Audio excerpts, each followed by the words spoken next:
Alright guys, so welcome back to a brand new video.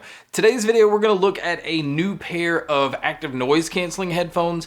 So it's going to compete up there with like the Sony 1000X M3s and the Bose QC35s.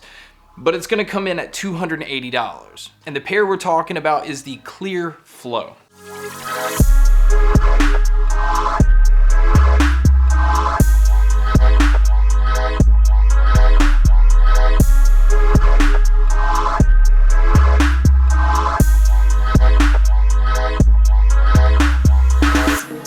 So first you're probably thinking, who's Cleer? I've never heard of this company. This is probably some knockoff company that's trying to compete with Bose and Sony, and there's no way that they can.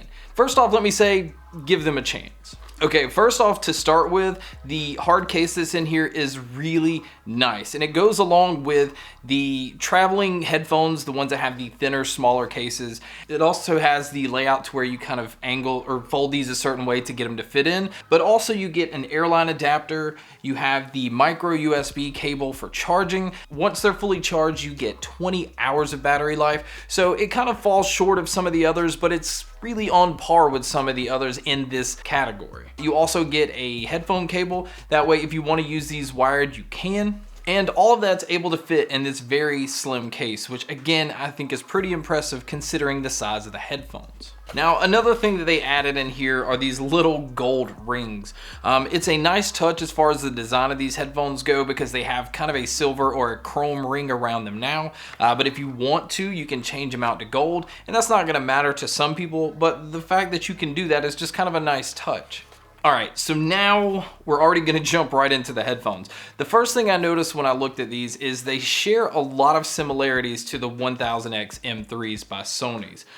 They kind of have a similar headband, although there is not leather across the top, but there is leather underneath, or pleather underneath as far as padding goes, and there's plenty of padding on these. Now, when I said they're big headphones, really what I meant by that is once you have them on, they kind of stick out a little further than most of the other headphones do. Now again, they're not huge, they're not massive, but most of the other traveler type noise canceling headphones kind of have a slimmer profile. Now these are plastic like all around. They do have the aluminum extenders inside, but as far as build quality goes, I think these are very sturdy, plenty of give, they have bend to them. But like I said, with the case, you're also able to fold the ear cups flat and then have them angled in a way where they'll fit. And then you also have the ability to kind of fold them inwards. That way, if you did have a pouch, you could throw them in a pouch that way. Now, as far as branding goes, it's pretty simple. There's just Cleer written on the outside of the ear cups. And like I said earlier about the rings that go around them, the one that's on the headphones itself is a chrome or a silver. It just kind of gives it a nice shine. I think the design of these is really nice. It's really clean. The padding on these are almost exactly like the Sony's. There's plenty of padding, a lot of give to them. It's not very deep, but with these being over the ear, your ear kind of sits in them fine, and I didn't have any issue with like my ears touching the drivers, so there was no discomfort. And this is a pair that I was able to wear for a long period of time. Also inside the headband, you can see where your left and right are marked. It's pretty much right where these turn in and out.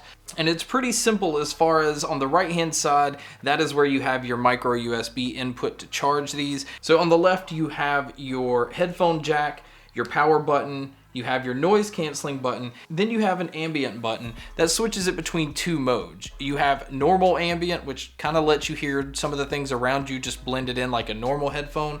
And then you have voice. And what that's doing is it's trying to pick up people's voices so that you can still listen to your music and not completely drown out somebody that may be talking to you. Now, I also noticed that if you press and hold the ambient button, just like some of the other noise canceling headphones, it turns the microphones on these headphones and allows all this sound to come in. And actually you can hear it very, very clear, but it kind of sounds digital once it's coming in because it is the digital mics picking these up. Also, these have touch controls. The touch controls work really well on these, but at the same time, I think sometimes it felt like it didn't register when I'm trying to skip forward because you swipe forward to skip your track forward, and then you swipe backwards to go back, and you swipe up for the volume up, and you swipe down to turn the volume down. Now that's kind of the general way that all these touch controls work, but I just felt like there were times where it didn't register and I'm having to do it 2 or 3 times for it to actually pick up what I'm wanting it to do.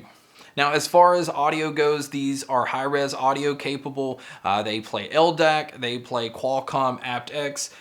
They pretty much can play all of the high-res audio type of files through Bluetooth, and that is a huge plus. But that's also a minus right off the bat, because the first time that I paired these headphones with my phone, which is the Pixel 3, it automatically switched to LDAC, and I didn't know this, which is no big deal, but the audio seemed really low on these headphones, and I thought, this is as loud as these things get.